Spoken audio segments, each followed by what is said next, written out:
ஒட்டஞ்சத்திரம் தாலுகா அலுவலகத்தில் அலுவலர்கள் நியமித்து ஆதார் இ சேவை மையத்தை செயல்பாட்டிற்கு கொண்டு வர வேண்டும் என்று பொதுமக்கள் கோரிக்கை விடுத்துள்ளனர்.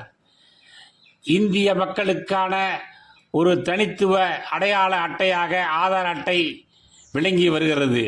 தற்போது இந்த ஆதார் அடையாள அட்டை வங்கி கணக்கு, மின் இணைப்பு உள்ளிட்ட மக்களோடு அடிப்படை தொடர்பில் அனைத்திலும் இணைக்கப்பட்டு உள்ளது. ஆதார் அடையாள அட்டையில் உள்ள முகவரி, பெயர் உள்ளிட்டவில் எந்தவித தவறும் இல்லாமல் வைத்துக் கொள்வது மிகவும் முக்கியத்துவமாக உள்ளது.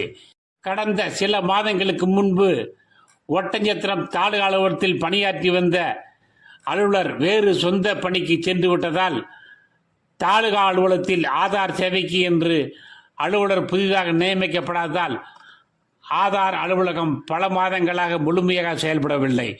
இதனால் பொதுமக்கள் மற்றும் பள்ளி, கல்லூரி மாணவ மாணவிகள் ஒட்டஞ்சத்திரம் நகராட்சி அலுவலகத்திற்கு அதிகாலையிலே வந்து நீண்ட வரிசையில் நின்று ஆதார் சேவை பெற வேண்டிய நிலை உள்ளது.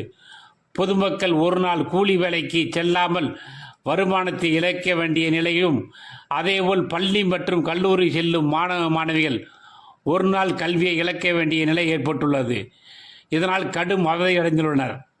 ஒட்டஞ்சத்திரம் தாலுகா அலுவலகத்தில் செயல்படும் இ சேவை மையத்திற்கு அலுவலர்கள் நியமித்து தொடர்ந்து செயல்படும்.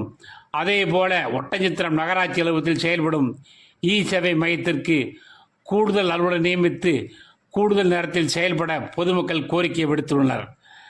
அதேபோல தபால் நிலையம், பள்ளி மற்றும் கல்லூரிகளில் ஆதார் மையங்கள் செயல்படுவதற்கும் திண்டுக்கல் மாவட்ட நிர்வாகம் நடவடிக்கை எடுக்க வேண்டும் என்று பொதுமக்கள் எதிர்பார்ப்பில் உள்ளனர்.